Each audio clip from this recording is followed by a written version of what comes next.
अस्मद्गुरुभ्यो नमः। अस्मद्परं गुरुभ्यो नमः। अस्मद्सर्वगुरुभ्यो नमः। श्रीराधा कृष्णाभ्यां नमः। श्रीमते टोटकाचार्याय नमः। लंबोदरं परं सुंदरमेकदन्तं पीताम्बरं त्रिनयनं परं पवित्रम् उदयद्दिवाकरनिभोज्ज्वलकान्तिकान्तं विघ्नेश्वरं सकलविघ्नहरं नमामि। शरीरं स्वरूपं ततो वकलत्रं यशश्चारुचित्रं धनं मेरुतुल्यं मनश्यैनलग्नं श्रीगुरुरङ्घ्रिपद्मे ततः किं ततः किं ततः किं ततः किं नारायणं नमस्कृत्यं नरं चैव नरोत्तमं देवीं सरस्वतीं व्यासं ततो जयमुदीरयेत्। जयतु देवो देवकी नन्दनोऽयं जयतु कृष्णो वृष्णिवंशप्रदीप। जयतु मेघश्यामल कोमलांग जयतु पृथ्वी भारनाशो मुकुंद। कृष्ण त्वदीय पद पंकज पंजरान्ते अद्वैव मे विशतु मानसराज हंस। प्राण प्रयाण समये कफवात पित्तये कंठावरोधन विधौ स्मरणं कुतस्थे। वरहापीडं नटवरवपु कर्णयो कर्णिकारं बिभ्रदवासकनककपिशं वैजयन्तीं च मालां।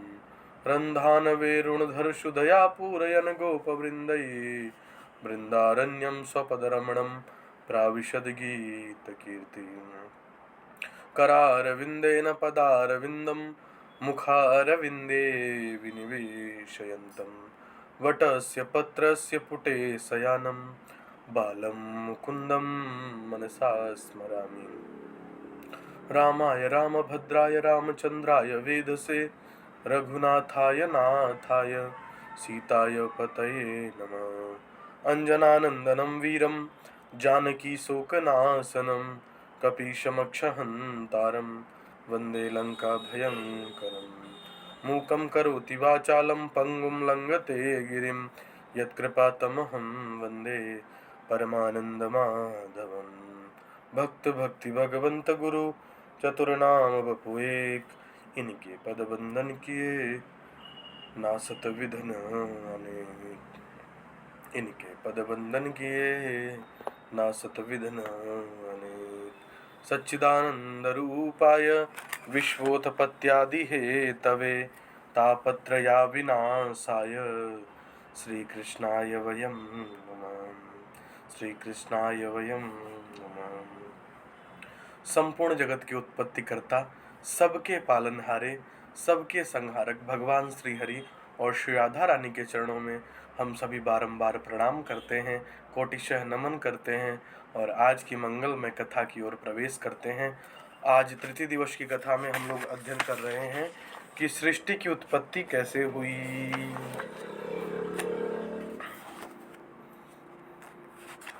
जी, आप सभी लोग तृतीय दिवस की कथा को निकाल लीजिए, पीडीएफ खोल लीजिए तृतीय दिवस की कथा की। हमने अभी क्या पढ़ लिया कि भगवान का ध्यान कैसे करते हैं और हर व्यक्ति को कौन से 3 काम अवश्य करने चाहिए। भगवान की कथा सुननी चाहिए और भगवान का कीर्तन करना चाहिए और भगवान की लीलाओं का ध्यान करना चाहिए। फिर ध्यान कैसे करना चाहिए, इसकी पूरी विधि हम लोगों ने सीख ली है। अब दूसरा प्रश्न पूछ लिया गया, क्या पूछा गया कि भगवान सृष्टि की उत्पत्ति कैसे करते हैं। ये विषय थोड़ा सा गूढ़ है, थोड़ा सा कठिन है, तो आप लोग थोड़ा सावधानी से सुनना, ठीक है ना। भगवान सृष्टि की उत्पत्ति कैसे करते हैं, ये जो दुनिया दिखाई दे रही है आपको, भगवान इसे कैसे बनाते हैं। तो उनके गुरुदेव उत्तर देते हैं, सुखदेव जी कहते हैं, नमः परस्मै पुरुषाय भुवसे सदुद्वस्थान निरोध लीलया गृहीत शक्ति त्रिययाय देहिना मन्तर्भवायानुपलक्ष्य वर्तने यत्कीर्तनं यत्स्मरणं यदीक्षणं यद्वदन्तं यक्षवणं यदर्हणं लोकस्य सद्यो विधुनोति कल्पशं तस्मै सुभद्रश्रवसे नमो नमः। किरात हुणांध्र पुलिंद्र पुलकशा अभारिकंकयावना खशादय यन्ये च पापा यदुपायाश्रया सुर्ध्यन्त तस्मै प्रविष्णवे नमः। इसमें भगवान का ध्यान करते हैं और भगवान को नमस्कार करते हैं और फिर बताते हैं कि सृष्टि की उत्पत्ति कैसे हुई। क्या कहा? प्रकृति और पुरुष से। प्रकृति आप लोग जानते हैं ना, जो दुनिया में आपको प्रकृति, नेचर जिसे कहते हैं, जो कुछ भी आपको दिखाई दे रहा है। पुरुष परमात्मा का एक तत्व है। पुरुष परमात्मा का एक तत्व है जी। हाँ राम राम, बताइए। जी जी, अभी क्लास दे रहे हैं अभी। जी जी।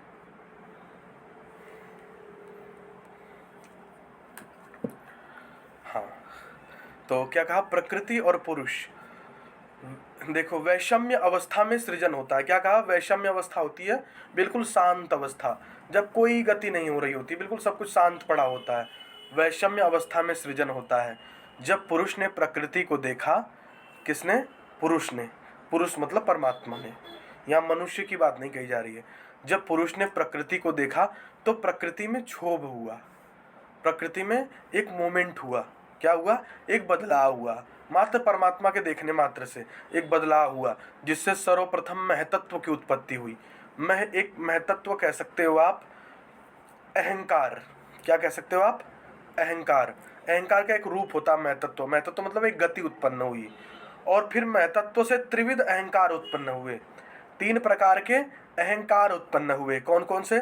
सात्विक अहंकार और राजस अहंकार और तमस अहंकार, जिसे तामस अहंकार भी कहते हैं और तमस अहंकार भी कहते हैं। सात्विक अहंकार से क्या क्या चीजें उत्पन्न हुई? दिशा, क्षेत्र, वायु, त्वचा, सूर्य, नेत्र, वरुण, जिह्वा, अश्विनी कुमार, घ्राण, अग्नि, वाक, इंद्र, हस्त, विष्णु, पाद, मित्र, गुदा, प्रजापति, जनेन्द्रिय। ये तो सात्विक अहंकार से चीजें बनी। राजस अहंकार से क्या बने? पंचभूत। पंचभूत किसे कहते हैं? अग्नि, जल, वायु, आकाश। ठीक है ना? अग्नि, जल, वायु, आकाश, सूर्य। पृथ्वी मैंने बता दिया, अग्नि, अग्नि हो गई, जल हो गया, वायु और पृथ्वी। ठीक है? छित, जल, पावक, गगन, समीरा। गगन मतलब आकाश। ये 5 चीजें, छित, जल, पावक, गगन, समीरा। पंच तत्व से बना शरीरा। अग्नि, वायु और पृथ्वी, गगन और मैंने आपको बताया जल। ठीक है ना? तो ये पंच तत्व, इनकी उत्पत्ति हुई। और आकाश, वायु, तेज, जल, पृथ्वी की उत्पत्ति, यही जो पंचभूत जिसे मैं बता रहा हूँ आपको, पंचभूत की उत्पत्ति हुई राजस अहंकार से। और तमस अहंकार से पंच तन्मात्राएं कौन कौन सी उत्पन्न हुई? शब्द, स्पर्श, रूप, रस और गंध। शब्द, स्पर्श, रूप, रस और गंध, ये चीजें सात्विक अहंकार, राजस अहंकार और तमस अहंकार से पैदा हुई।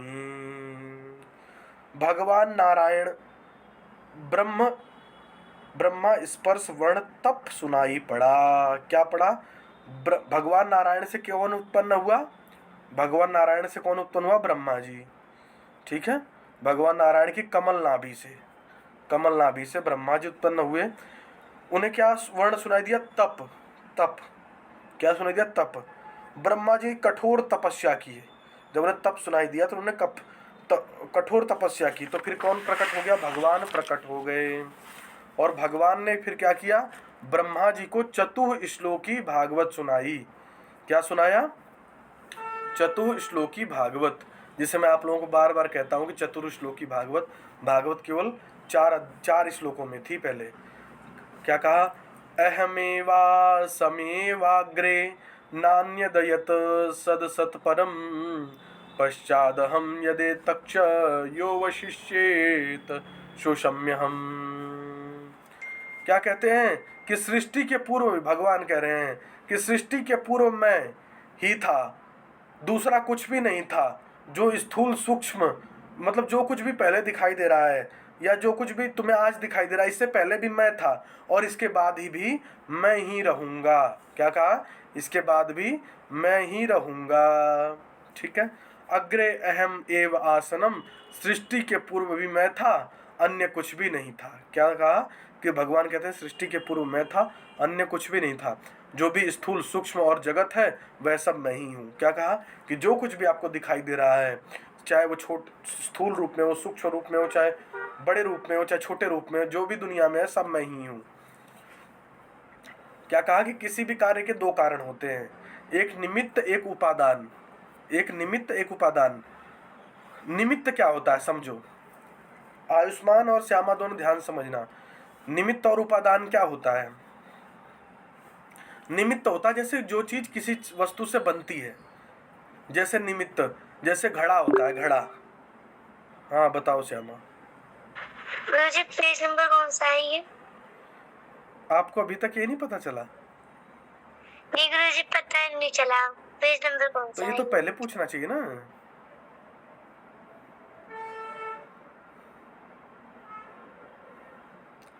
Page number 56।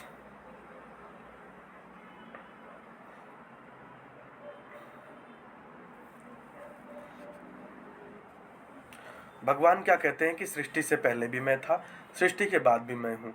कहा कि दो प्रकार के किसी कार्य के दो कारण होते हैं, एक का निमित्त, दूसरा का उपादान। निमित्त क्या होता है? जैसे घड़ा होता है। घड़ा किससे बना होता है? मिट्टी से। किससे बना होता है? मिट्टी से। ठीक है ना। तो इसका निमित्त कारण क्या हो गया? निमित्त क्या? इसको किसने बनाया? किसने बनाया? कुम्हार ने। किसको बनाया? इसको किसने बनाया? कुम्हार ने। कुम्हार बनाने वाला हो गया। और उपादान क्या हो गया? जिस चीज से, मतलब जिस चीज से निर्मित हुई है। भाई घड़ा तो तीसरी चीज हो गई ना। पहले तो ये मुख्य रूप से मिट्टी पड़ी हुई थी कहीं, कुम्हार ने उसे उठाया और घड़ा बना दिया। तो क्या कहा कि बनाने वाला निमित्त होता है और जिससे बनाता है वो उपादान होता है। किंतु कुछ कार्य ऐसे होते हैं जिनका निमित्त और उपादान कारक एक ही होता है, जैसे मकड़ी का जाल। क्या कहा? मकड़ी का जाल। तुमने देखा मकड़ी खुद ही जाला बनाती है, अपनी शरीर से जाले निकालती है। देखा आपने? मकड़ी अपने ही शरीर से जाला निकालती है और फिर उसी जाले में फंस जाती है। तो बनाने वाली भी वही है और फंसने वाली भी वही है। उसी प्रकार भगवान भी इस जगत के निमित्त उपादान कारक हैं, बनाने वाले भी यही हैं और बना भी इन्हीं से है। क्या कहा? भगवान बनाने वाले भी हैं और बना भी इन्हीं से है। ऋतेर्थ यत प्रतीयते न प्रतीयते चात्मनि तद्विदात्मनो मायाम यथा भासो यथा तमः। क्या कहा? वास्तविकता के बिना भी जो आत्मा में प्रतीति होती है, नहीं भी प्रतीति होती है, वह सब परमात्मा की माया समझनी चाहिए। क्या कहा? कि वास्तविकता के बिना भी। क्या कहा? कि अगर कुछ नहीं है या कुछ है, दुनिया में कुछ दिखाई दे रहा है या कुछ नहीं दिखाई दे रहा है, ये भी भगवान की माया समझनी चाहिए। ठीक है। जैसे द्विचंद्र, अगर दो चांद दिखाई दे रहे हैं, एक ऊपर एक पानी में, तो ये भी भगवान की माया समझनी चाहिए। ठीक है। आगे भागवत जी के 10 लक्षण बताए गए हैं। कितने लक्षण बताए गए हैं? 10 लक्षण। क्या कहा? सर्ग, गुणों में सर्ग। पहला लक्षण क्या है? भागवत सर्ग, गुणों में परिवर्तन के कारण अहंकार, इंद्रिय आदि की उत्पत्ति। भागवत के 10 लक्षण हैं। दूसरा विसर्ग, ब्रह्मा जी की सृष्टि। तीसरा स्थान, श्री हरि भगवान की श्रेष्ठता। चौथा पोषण, जीवों पर श्री हरि का अनुग्रह। और उसके बाद उति, कर्मों की वासना। मनवंतर, मनवंतर कहते काल की गणना को। ईशानुकथा, श्री हरि भगवान के अवतार की कथाएं एवं भक्तों का चरित्र, निरोध, परमात्मा का योग निद्रा में शयन, और मुक्ति, जीव का अपने स्वरूप में स्थित होना, आश्रय, जिससे सृष्टि और प्रलय हुआ वह परब्रह्म ही। किसका आश्रय करना चाहिए? जिससे सृष्टि और प्रलय हुआ वह परब्रह्म ही। इस प्रकार भागवत के 10 लक्षण बताए गए हैं।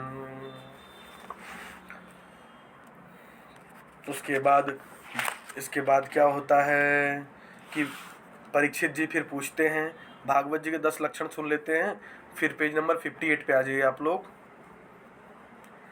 फिर परीक्षित कहते हैं कि हमें विदुर जी का चरित्र सुनाइए। आप में से कोई जानता विदुर जी कौन थे? श्यामा, आप जानती हो विदुर जी कौन थे?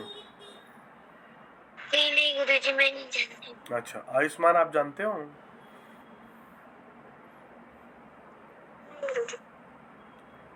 आप जानते हो विदुर जी कौन थे? आयुष्मान, आप जानते हो? गुरुजी नहीं। तेज बोला करो। सत्यम कुमार उपाध्याय जी, आप जानते हैं विदुर जी कौन थे?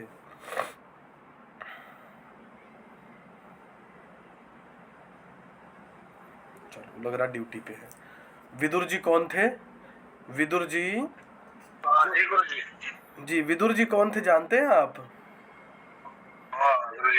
बताओ। महाभारत में विदुर जी जो क्लियर नहीं कर पा रहा हूँ क्योंकि वो अपना विदुर इनका भाई ही थे, पांडवों के वंश के ही थे गुरु जी।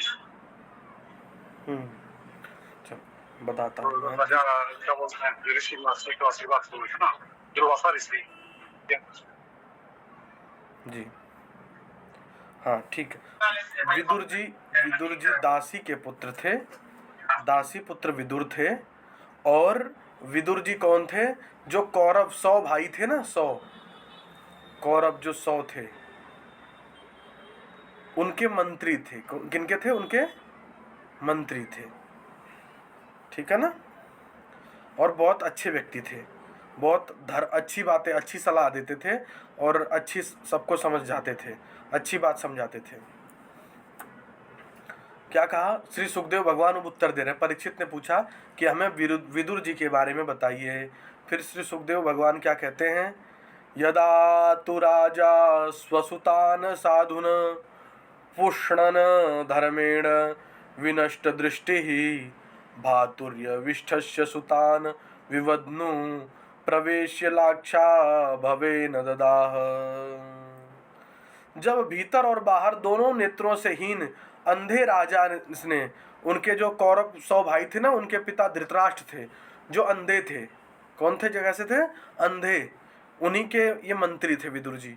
तो क्या कहते हैं कि जब एक तो होता आदमी बाहर से अंधा है, पर एक होता जो मन से भी अंधा हो जाए, जिसे अच्छी बात भी समझ में नहीं आती है, उसके लिए कह रहे हैं कि जब भीतर और बाहर दोनों नेत्रों से हीन अंधे राजा ने अन्याय से अपने दुष्ट पुत्रों का पालन करते हुए छोटे भाई पांडु के पुत्रों को लाक्षागृह में भेजकर आग लगवा दी थी। क्या क्या? वो 5 पांडवों को एक लाक्षागृह, एक भवन में भेज करके और उसे आग लगवा दिया था कि ये इसी बेसमेंट में मर जाएंगे। तब यही विदुर जी जो दासी पुत्र हैं, धृतराष्ट्र के पास आए, उसी अंधे राजा के पास आए और पूछने पर उन्होंने सलाह दी, जिसे मंत्री लोग विदुर नीति कहते हैं। उन्होंने पूछा और सलाह दिया तो उसे क्या कहते हैं? विदुर नीति कहते हैं। एक किताब है विदुर नीति नाम की। ठीक है। हे महाराज, जिसे आप अपना पुत्र समझ रहे हो, विदुर जी समझा रहे हैं। किसे समझा रहे हैं? विदुर जी धृतराष्ट्र को समझा रहे हैं, अंधे को। क्या समझा रहे हैं? कि जिसे आप अपना पुत्र समझ रहे हो वह पाप रूप है। कैसा है? पाप रूप है। अपने परिवार के कल्याण के लिए शीघ्र इस बेटे को छोड़ दो। किसी ने दुर्योधन से जाकर कह दिया कि महाराज विदुर जी आपके पिता को आपके खिलाफ भड़का रहे हैं। किसी ने जाके कह दिया कि विदुर जी तुम्हारे अंधे पिता से तुम्हारी बुराई कर रहे हैं दुर्योधन। फिर दुर्योधन क्या कहता है? क एन मत्रोपजूहाव जिव्यम दास्यासुतम यद्वलिनैव पुष्टः। कहते हैं कि दासी का पुत्र दुर्योधन कह रहा है कि एक इस कुटिल दासी के पुत्र को किसने यहाँ बुलाया है? यह जिसके अन्न से पेट अपना भर रहा है उसी के विपरीत बोल रहा है आज। दुर्योधन विदुर जी महाराज को कठोर वचन कहता रहा, किंतु धृतराष्ट्र अंधा बाप अपने बेटे को कुछ नहीं बोला। विदुर जी धनुष दरवाजे पर रख करके तीर्थ यात्रा करने चले गए। क्या करने गए? तीर्थ यात्रा करने चले गए। ये विदुर कहते हैं कि जैसे ही विदुर उस चौखट को छोड़ के जाते हैं, विदुर जैसे उस चौखट को छोड़ के जाते हैं, विद्वान कहते हैं कि मानो क्या कौरवों के द्वार से धर्म चला गया हो। क्या कहा? कि मानो कौरवों के द्वार से धर्म चला गया हो, इन्हें धर्म छोड़ करके चला गया हो। सनिर्गत कौरव पुण्य लब्धो रावण जब ही विभीषण त्यागा, भय विभुन विनु तब ही अभागा। क्या कहा? सनिर्गत कौरव पुण्य लब्धो, जैसे ही यह छोड़ करके गए, उन्हें पुण्य भी छोड़ करके, धर्म भी छोड़ करके चला गया। रावण जब ही विभीषण त्यागा, भयं विभव विनु तब ही अभागा। क्या कहा? जैसे ही रावण ने विभीषण को त्यागा, तभी से वह अभागा हो गया, क्योंकि विभीषण धर्म की बात करते थे। जब हम धर्म को अपने से दूर कर देते हैं तो हमारा विनाश निश्चित रूप से हो जाता है। विदुर जी सब राजपाट छोड़ करके, मंत्री पद त्याग करके तीर्थ पे चले जाते हैं। कुछ समय बाद यमुना जी के तट पर उन्होंने उद्धव जी को देखा। उन्होंने किसको देखा? उद्धव जी को देखा। उद्धव जी कौन थे? आप में से कोई जानता है?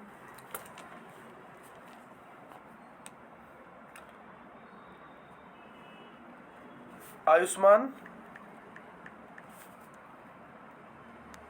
जी गुरुजी। उद्धव जी कौन थे? जी गुरुजी नहीं पता। भगवान श्री कृष्ण के मंत्री, सलाहकार थे उद्धव जी। मित्र भी थे और सलाहकार भी थे। ठीक है। तो कुछ समय बाद उनकी मुलाकात किससे हुई? उद्धव जी से हुई। इसके बाद हम आगे का प्रसंग कल पढ़ेंगे कि उद्धव जी ने आगे क्या क्या कहा, उनसे क्या क्या बात हुई, फिर उन्होंने क्या क्या समझाया और इन लोगों की आगे क्या क्या बात हुई। आगे सरल है, अब यहीं तक कठिन था। आज की क्लास थोड़ी सी कठिन है, इसको प्रायः लोग भागवत में बोलते नहीं हैं, पर आप लोग सीखना। ठीक है, ठीक है जी। अभी उद्धव जी और विदुर जी की कल क्या बातचीत होगी वो हम कल की कक्षा में अध्ययन करेंगे।